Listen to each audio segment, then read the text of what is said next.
Good morning all of you, how are you? कैसे हो आप सभी? हमने अभी तक 16 महाजनपद और उनकी कैपिटल के बारे में पढ़ा है और हमने जो हमारे 4 महाजनपद है गांगल, मत्स्य, सुरसेना और शिविन के बारे में पढ़ लिया है। इसके बाद हमारा मैप है जिसमें हमारे 16 महाजनपद और उनकी कैपिटल को दर्शाया गया है। इसको आपको ध्यान में रखना है कि किस जगह कौन सी कैपिटल है और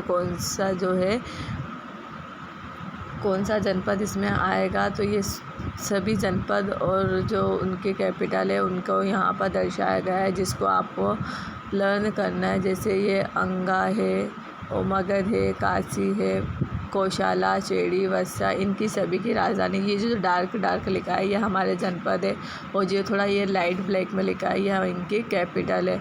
तो इन्हीं के साथ इनके कैपिटल को भी दर्शाया गया है। तो आपको इस मैप को ध्यान से पढ़ना है और इसको लर्न करना है। अब हम जो है नेक्स्ट टॉपिक है हमारा इस चैप्टर के अंदर, वो है हमारा डायनेस्टी। डायनेस्टी का मतलब होता है राजवंश या वंशज।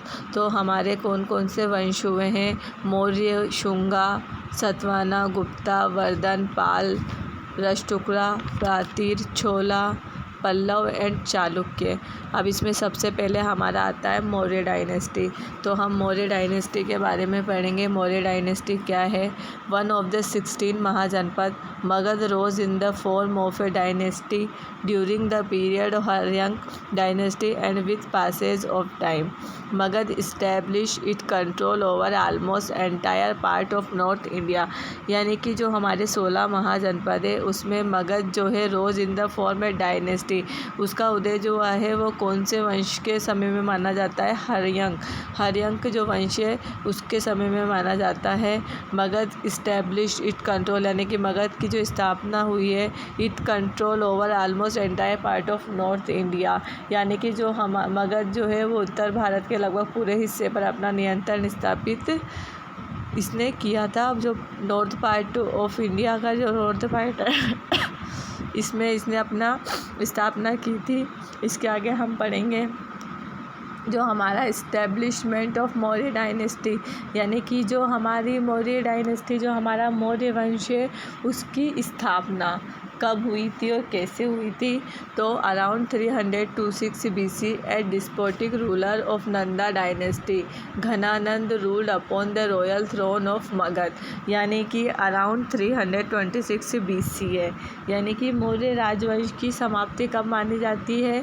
326 BC। डिस्पोटिक का मतलब होता है समाप्ति।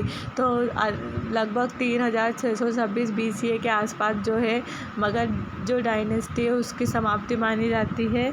इसके आसपास जो नंद वंश का एक निरंकुश शासक था, नंद डायनेस्टी, यानी कि वंश कौन सा था? नंद, और इसका शासक का नाम क्या है? घनानंद। तो घनानंद जो था उसने मगध पर जो है सिंहासन किया था। एट दैट टाइम, उस समय north west India was terrified by Alexander invention. उस समय क्या था कि जो शासन किया था, तो जो एट द टाइम उस समय नॉर्थ वेस्ट इंडिया यानी कि उत्तरी भारत के जो थे वो अलेक्जेंडर इन्वेंशन यानी कि अत्याचारों से पीड़ित थे। यानी कि वहाँ की जो प्रजा थी वो अत्याचारों से पीड़ित थी। The subject were suffering from the atrocity of their king.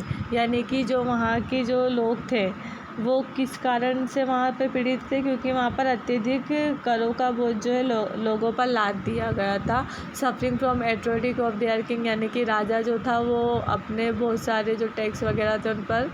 The subject was suffering from the atrocity of their king, यानी कि वो अपने राजा से बहुत ज़्यादा परेशान थे। People of the state were dissatisfied with him due to extraordinary burden of tax. यानी कि लोग जो थे वो अत्यधिक करों के कारण जो है उससे बहुत ज़्यादा असंतुष्ट है। यानी कि वहाँ का जो राजा था घनानंद, उससे वहाँ के लोग जो थे उन्होंने बहुत ज़्यादा उससे परेशान थे, बहुत ज़्यादा उससे पीड़ित थे, क्योंकि उसने लोगों के ऊपर बहुत ज़्यादा कर्जा लाद दिया था और उसको बहुत ज़्यादा टैक्स लेता था।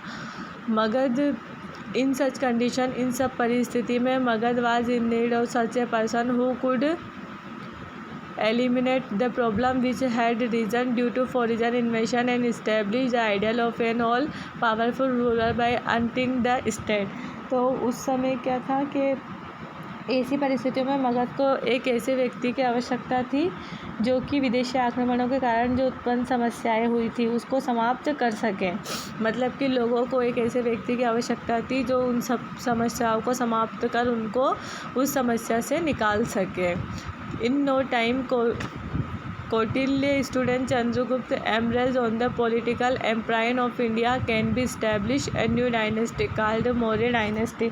उस समय क्या हुआ कि जो कौटिल्य थे उसका जो छात्र थे उसने क्या किया, भारत के जो राजनीतिक साम्राज्य में उभरे और उन्होंने एक नए राजवंश की स्थापना की। यानी कि जिन लोगों को जिस व्यक्ति की तलाश थी वो जो है कौटिल्य के जो छात्र रहे हैं चंद्रगुप्त, उन्होंने जो है लोगों को समस्याओं से छुटकारा दिला करके और एक नए वंश की स्थापना की जिसका नाम है मौर्य डायनेस्टी यानी कि मौर्य वंश।